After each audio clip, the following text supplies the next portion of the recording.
नमस्कार। मध्य प्रदेश और छत्तीसगढ़ की खबरें देख रहे हैं आप और मैं हूं आपके साथ ज्योति। रुक करेंगे खबरों का, लेकिन उससे पहले नजर डालेंगे इस वक्त की हेडलाइंस पर। रायपुर में मिशन मोड पर उद्योग मंत्री लखनलाल देवांगन। सीएसआर मद को लेकर सीएम विष्णुदेव साय ने किया आग्रह, कहा शासन के माध्यम से हो सीआरआर मद का व्यय। रायपुर में बीजेपी मीडिया प्रभारी अनुराग अग्रवाल ने दिया बयान, कहा बीजेपी की पूर्ण बहुमत से होगी जीत। कांग्रेस पर अनुराग अग्रवाल ने जमकर साधा निशाना। सिंगरौली में पेयजल की समस्या को लेकर के खंड स्तरीय बैठक, कलेक्टर चंद्रशेखर शुक्ला ने अध्यक्षता की। नेशनल हाईवे सहित बीआरसी पर कार्रवाई की बात। कबीरधाम जिले में कोयलारी गांव में डायरिया का प्रकोप, 1 माह में डायरिया से दूसरी मौत। हरकत में आया स्वास्थ्य अमला, कलेक्टर ने किया मौका मुआयना। जबलपुर के मदन महल थाने में टीआई पर कार्रवाई न करने का आरोप। मामले में एसपी ऑफिस पहुंचे पीड़ित, एसपी को ज्ञापन सौंपकर की कार्रवाई की मांग।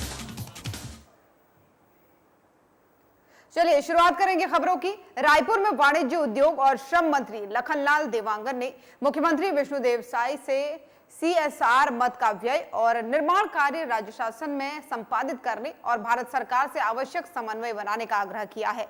उद्योग मंत्री की ओर से मुख्यमंत्री विष्णुदेव साय को लिखे पत्र में उल्लेख किया गया है कि पिछले विधानसभा सत्र के दौरान कई विधायकों के माध्यम से उद्योगों के लाभ से सृजित होने वाली सीएसआर मद में होने वाले कार्यों की जानकारी शासन से मांगी गई थी। छत्तीसगढ़ शासन स्तर पर उक्त मद में व्यय करने संबंधित किसी भी प्रकार के नियम और अधिकार अंतर्निहित होने के कारण उद्योग विभाग द्वारा न कोई कार्य संपादित किया जा रहा है और न ही सीएसआर के होने वाले व्यय की समीक्षा व सही जानकारी प्राप्त हो पा रही है।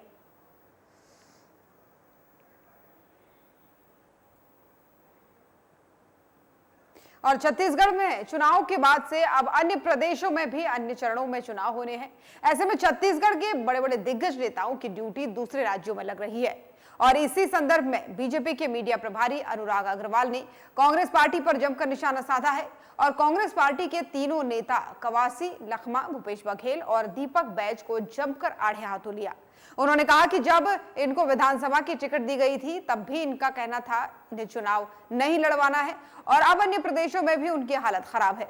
वहीं दूसरी ओर बृजमोहन अग्रवाल, जो कि रायपुर लोकसभा सीट से प्रत्याशी उतारे गए थे, वो प्रचंड बहुमत के साथ अपनी सरकार बनाएंगे और जनता इन पर भरोसा नहीं करेगी।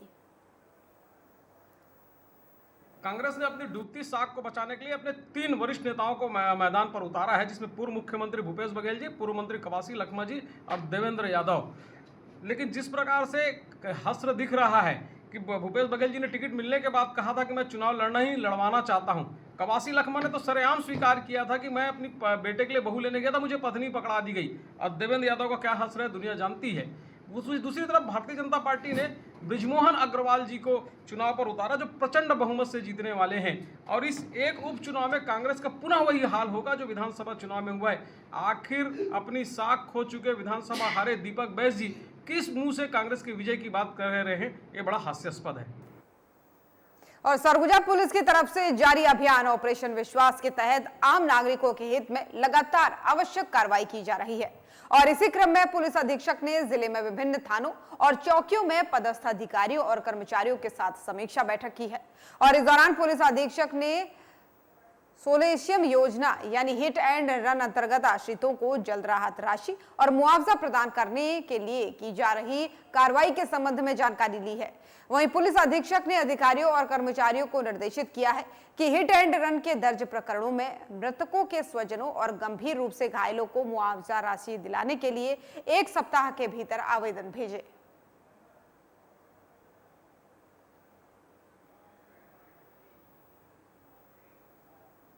और अब खबर सिंगरौली के विकासखंड चितरंगी से है, जहां गंभीर पेयजल की समस्या से निपटने के लिए जिला कलेक्टर चंद्रशेखर शुक्ला ने सामुदायिक भवन में खंड स्तरीय समीक्षा बैठक की है।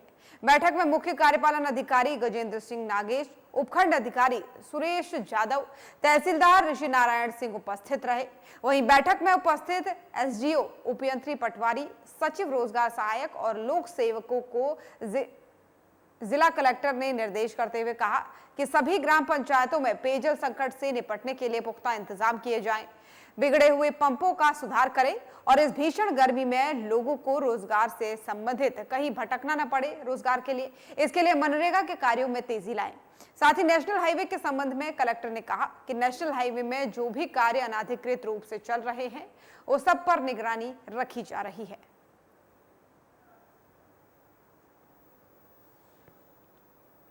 समस्या प्रधानमंत्री जनमन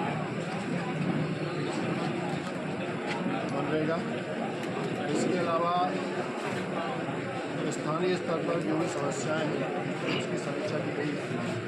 समीक्षा में निर्देश दिए गए हैं कि किसी भी ग्राम पंचायत में यदि पेयजल की समस्या है तो उसका निराकरण किया जाए। जहाँ जहाँ हैंडपम्प खराब पड़े ठीक किया जाए। टीमें हमारी लगातार काम कर रही हैं। पूरे जिले में 4 मशीनें आ चुकी हैं और अनुसार हैंडपम्पों का उपयोग हो रहा है। मनरेगा के निर्माण कार्य सतत रूप से चल रहे हैं।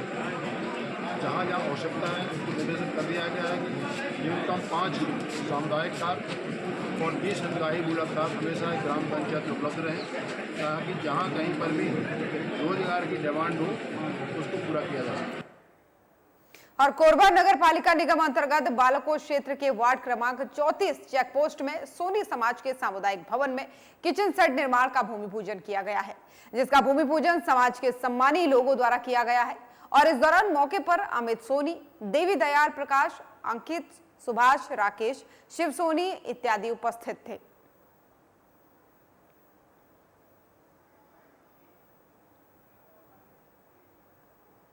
और कबीरधाम जिले के कोयलारी गांव में डायरिया बेकाबू होता जा रहा है। कोयलारी गांव में अब तक 80 से अधिक डायरिया के मरीज मिल चुके हैं। डायरिया के कारण 2 लोगों की मौत भी हो चुकी है। वही मौतों के बाद बड़े डॉक्टर्स की टीम को मौके पर तैनात किया गया और इस मामले की मॉनिटरिंग कलेक्टर कर रहे हैं। फिर भी पिछले 10 दिनों में डायरिया बेकाबू होता दिख रहा है। आपको बता दें कि डायरिया से गुरुवार को 55 साल के बुजुर्ग की मौत हो गई। वहीं गुरुवार से पहले भी एक महिला की भी मौत डायरिया से हुई है। और वहीं लोगों को एक ही तरह की बीमारी से पीड़ित देखकर स्वास्थ्य अमला हरकत में आ गया है। मामले को गंभीरता से लेते हुए कलेक्टर ने मौके का मुआयना किया है। साथ ही गांव के शासकीय स्कूल को अस्थायी अस्पताल बना करके मरीजों को भर्ती किया गया है। वहीं गंभीर मरीजों को स्वास्थ्य केंद्र लोहारा और जिला अस्पताल भेजा गया है।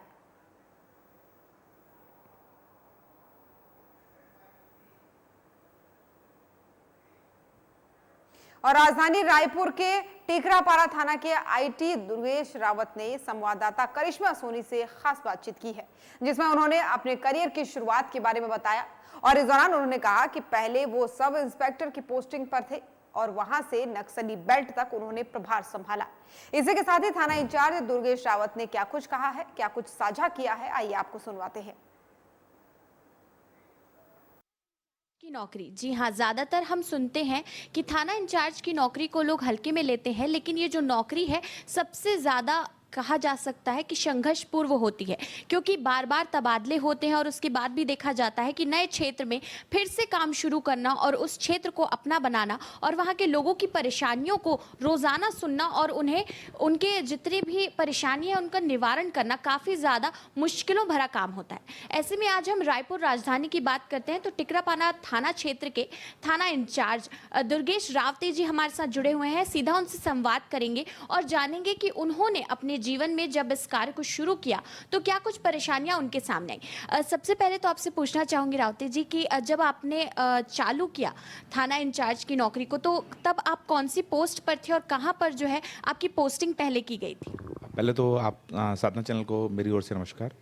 मैं दुर्गेश रावते 2008 बैच में मैं सब इंस्पेक्टर सेलेक्ट हुआ था। सिलेक्शन के बाद मेरी प्रोविजनली जो है चंद्रखुरी एकेडमी से चालू हुई है। वहाँ से मैंने प्रोविजनली का जो एक पार्ट होता है एकेडमी के बाद देन 1 साल का जिला में होता है वो सरगुजा में हुआ।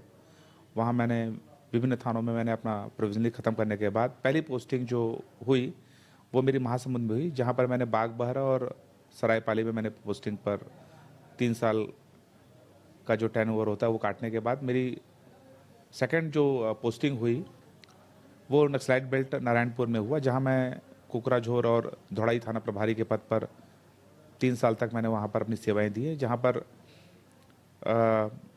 उस समय हमारे एसपी सर अभिषेक मीणा हुआ करते थे, तो उस समय रोड का काम बहुत चल रहा था नक्सलाइट क्षेत्र में। हम लोग ने काफ़ी, अब मेरी फैमिली भी साथ में रहती थी, जहाँ पर हम लोगों को अवेयरनेस करने के लिए मैं अपने बच्चे को भी वहाँ पर पढ़ाया, ताकि लोगों को ये लगे कि नहीं, थाना प्रभारी खुले माहौल में भी अपन या अंदर ही में ही नहीं रहते हैं, एक थाने के अंदर में ही। तो वो एक चैलेंज भरा था। नक्सलाइट क्षेत्र में लोगों से जल्दी इंटरेक्ट नहीं होते, लेकिन हमारे आचार और व्यवहार की वजह से आसपास के लोगों का वातावरण बहुत अच्छा हो गया था, जहाँ से हम लोग आपस में कुछ सोशल एक्टिविटीज़ भी वहाँ हमने किया धौड़ाई में, जहाँ पर लोगों को हमने वहाँ से बाहर घुमाने के लिए भी बेंगलोर भेजा था। तो वो एक अच्छा मैसेज चला गया, तो पब्लिक में हमारा, तो इसलिए वहाँ पर ज़्यादा मूवमेंट की वजह से ज़्यादा कुछ घटना नहीं हुई।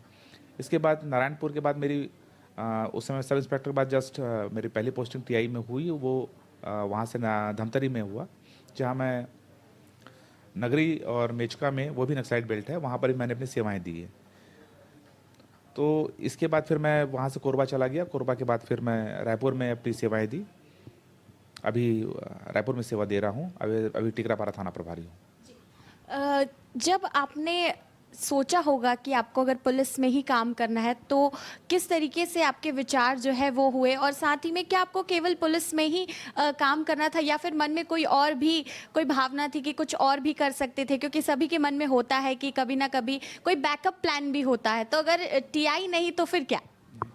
आपको मैं बताना चाहूँगा कि मैं पुलिस परिवार से हूँ। मेरे फादर भी थानेदार थे।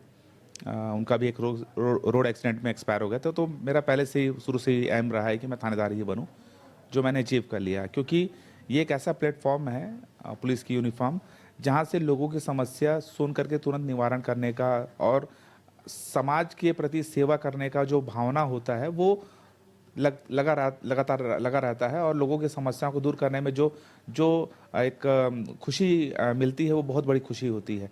और मैं अपने जॉब से संतुष्ट हूँ और वो कंटिन्यू चल रहा है। लगातार देखा जा सकता है कि 420 और ठगी और साइबर क्राइम्स के मामले जो है वो सामने निकल कर आते हैं। जनता को किस तरीके से इससे अवेयर रहना चाहिए, और क्या कुछ इससे बचाव है, और कितने केसेस आ चुके हैं और जिन पर काम चल रहा है?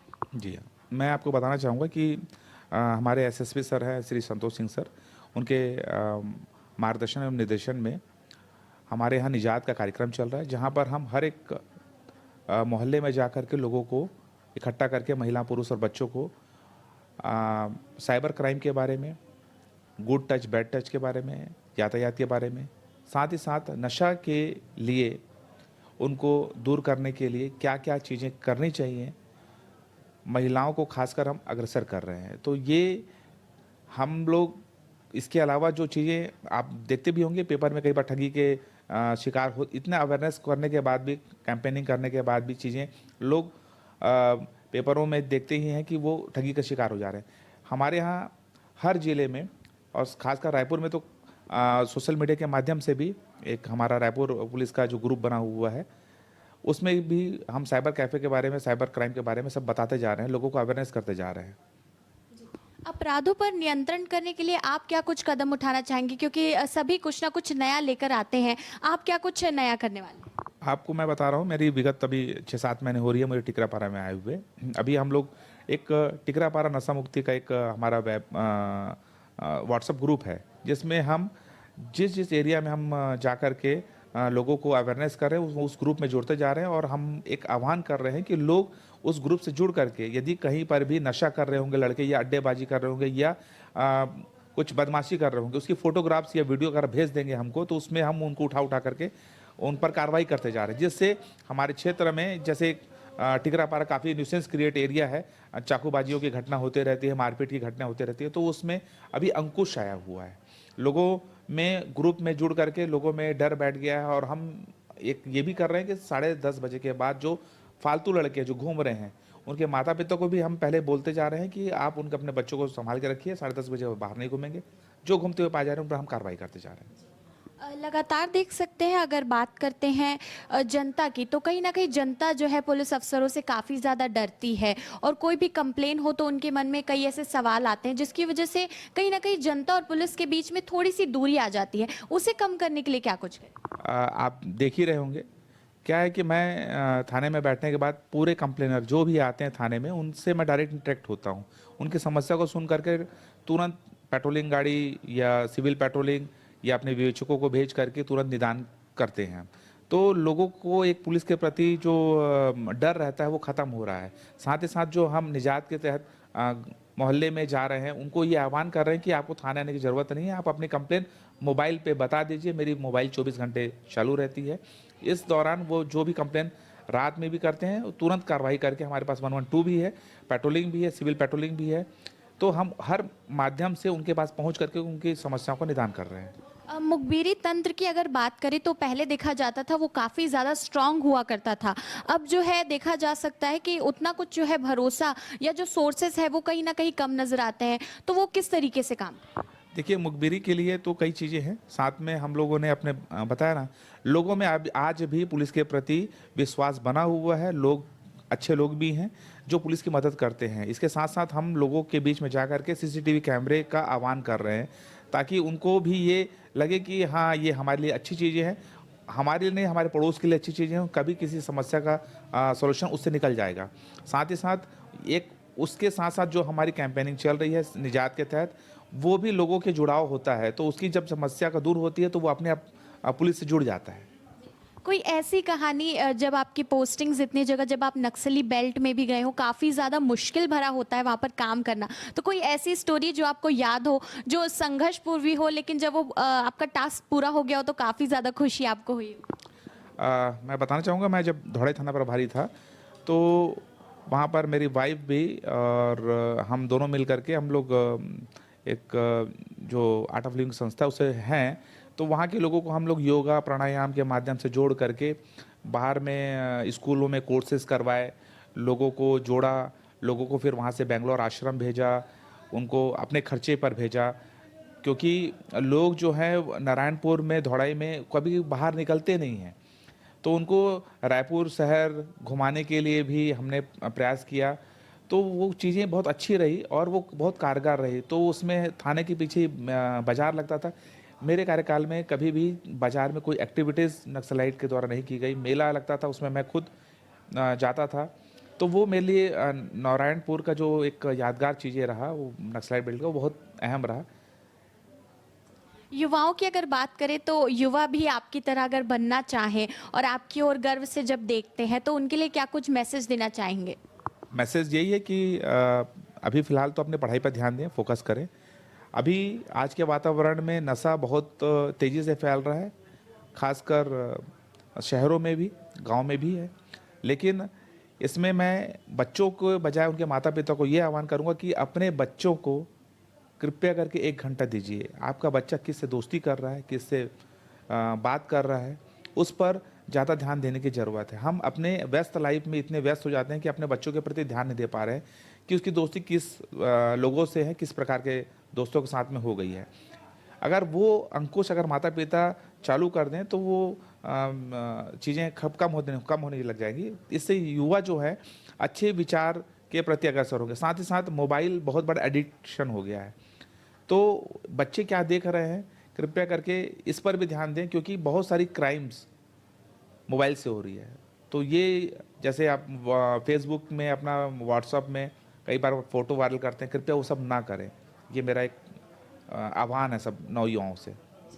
तो ये थे हमारे साथ दुर्गेश रावते जी, जिन्होंने बताया कि किस तरीके से उनकी पोस्टिंग एक नक्सली बेल्ट पर भी हुई, लेकिन वहाँ पर भी उन्होंने बहुत ही अच्छे तरीके से पूरी सिचुएशंस को संभाला था और जनता को जागरूक किया था और उन्हें उस नक्सली बेल्ट से निकलने का एक मौका भी दिया था। देखते रहिए साधना प्लस न्यूज़। मैं करिश्मा सोनी, कैमरामैन नरेश राव के साथ, छत्तीसगढ़।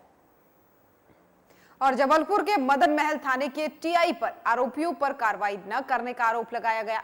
मामले को लेकर के पीड़ित एसपी ऑफिस पहुंची, जहां पर उन्होंने कहा कि उनके साथ धोखाधड़ी हुई है और इस मामले की शिकायत उन्होंने मदन महल महिला थाने में भी की है, लेकिन आरोपियों पर किसी भी प्रकार की कोई कार्रवाई नहीं हो रही है। वहीं आपको बता दें कि पीड़ित के अधिवक्ता का भी कहना है कि मदन महल थाने में किसी प्रकार की भी सुनवाई नहीं होती है और पीड़ित परेशान रहते हैं। उन्होंने जबलपुर एसपी को ज्ञापन सौंपकर कार्रवाई की मांग की है। पटेल नाम का लड़का है, वो उसने मुझे झूठ बोलकर शादी किया, मेरे से धोखा दिया है, मुझे मारता पीटता है। मुझे जब पता चला कि वो शादीशुदा है तो मैं उससे अलग होना चाहिए, लेकिन मेरे को अलग होने नहीं दे रहा है, मेरे को मारने की धमकी दे रहा है। किसी तरह बच बचा के मैं अपने मम्मी पापा के पास गई तो मेरे को जान से मारने की धमकी दे रहा है, मेरे मम्मी पापा को मारने की जान से धमकी दे रहा है। मेरे घर वाले, उस लड़के का नाम मनीष पटेल है, वो प्रोफेसर कॉलोनी में रहता है, वो रहने वाला लेकिन मैहर का है। लेकिन मेरी बस यही मांग है कि मुझे इंसाफ दिया जाए और उसको कड़ी से कड़ी सजा दी। मामला ये मदन महल महिला थाने का है। मैं अधिवक्ता की हैसियत से बात कर रही हूँ। मेरे पीड़ित व्यक्ति और कई पीड़ित व्यक्ति वहाँ पर महिला थाने टीआई के पास गए। उन्होंने किसी प्रकार की कोई भी एफआईआर लिखने से साफ मना कर दिया। उनकी फर्स्ट प्रायोरिटी है कि हमें पैसों की मांग, किसी भी कंप्लेंट लिखने से पहले हमें पैसा दिया जाए। और निरीक्षण करने के बहाने वो 15-20 दिन आदमी परेशान करती है महिलाओं को, पीड़ित व्यक्तियों को। हमारे साथ और भी 2-3 लोग हैं जिसमें परेशान हैं। हम कई अधिवक्ता साथ में इसके लिए गुहार लगा रहे हैं कि इनको इससे निरस्त किया जाए और इसमें दूसरी महिला अधिकारी को बैठाया जाए जिसमें उसमें कार्रवाई की जाए, किसी पीड़ित को निजात दिलाया जाए। इसमें गरीब लोग परेशान हैं।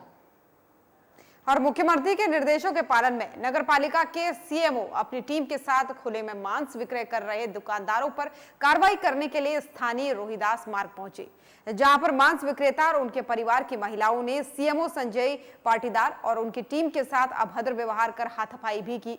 उसके पश्चात सीएमओ संजय पाटीदार ने पूरी घटना को लेकर पुलिस थाने में कतिपय लोगों के खिलाफ आवेदन किया। वहीं सीएमओ ने हमारे संवाददाता से बातचीत कर बताया कि हम रूटीन में कार्रवाई करने गए थे, परंतु मांस विक्रेता और उनके परिजनों ने हमारे साथ अभद्र व्यवहार किया। इस मामले में दुकानदार ने आरोप लगाया है कि नगरपालिका की टीम के सदस्य काटा हुआ मांस और गल्ले में रखे लगभग 60 से 70 हजार रुपए चुरा कर ले गए। मुख्यमंत्री जी की घोषणा के बाद से खुले में मांस के विक्रय पर प्रतिबंध है, परंतु झाबुआ में सालों से स्लॉटर हाउस नहीं होने की वजह से इस समस्या का सामना करना पड़ता है।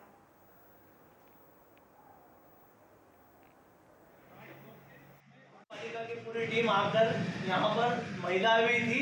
पूरा हमारा मटन और गल्ला पूरा पैसे का भरा हुआ पूरे बकरे कट्टे में लेकर और मारपीट करी और हमारे गल्ले पे यहाँ ऊपर भी चढ़ गए दुकान के ऊपर। कितना मटन ले गए? मटन कम से कम 3 बकरे कटे हुए थे। और पैसे कितने थे गल्ले? पैसे पूरा गल्ला था आज का, पूरा गल्ला लेके गए और यहाँ पे मारपीट भी कर। लगभग कितने रुपए होंगे? कुछ भी कम से कम भी 50 से 60-70 हजार रुपए का गल्ला था और मारपीट अलग कर रहे थे। क्या नाम दुकान का?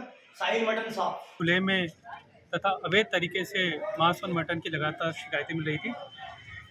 आज हम सुबह ही हमने एक दल गठन किया था कि नगर में हम जो भी अवैध और खुले में मांस मटन का विक्रय कर रहा है उस पर दल गठन कार्रवाई करें। और आज हमने 4 बजे बाद जब कार्रवाई स्टार्ट किया दोपहर के पश्चात साहिल मटन शॉप से हमने कार्रवाई स्टार्ट किया।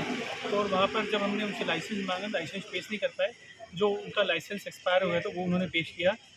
उसके बाद जैसे मैंने उसे जो बकरे का जो था मांस वहाँ पर था उसका डॉक्टर का सर्टिफिकेट भी आवश्यक होता है, उसकी भी मांग करी, वो भी पेश नहीं कर पाए। तो हमने जो अवैध रूप से जो मांस मटन विक्रय किया जा रहा था उसको जब्त करने के लिए हमने तो निर्देशित किया, पर वहाँ पर उन्होंने उनकी घर की महिलाओं को आगे कर दिया तथा धक्का मुक्की किया काफ़ी और विवाद किया।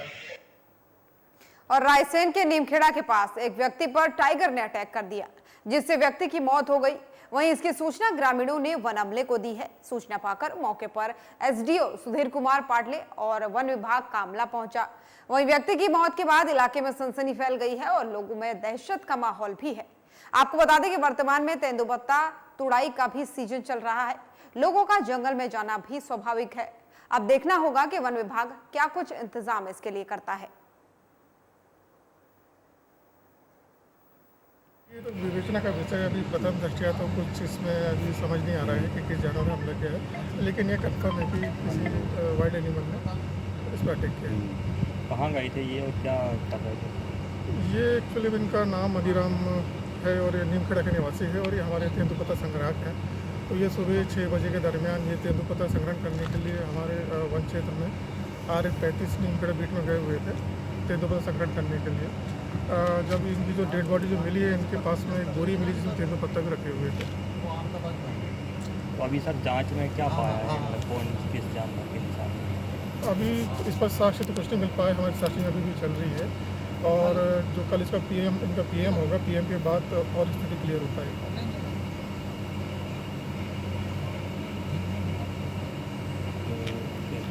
अभी हम स्पष्ट रूप से इसमें कुछ नहीं कह सकते कि कुछ ग्रामीण बांका बोल रहे, कुछ ग्रामीण तेंदुलका बोल रहे हैं। एक बार हम मौके की पूरी सर्चिंग कर लें और पीएम रिपोर्ट आ जाए, उसके बाद ही हम पुख्ता तौर पर कुछ कह पाएंगे। मध्य प्रदेश और छत्तीसगढ़ की खबरें देख रहे थे आप। बुलेटिन में फिलहाल इतना ही। नमस्कार।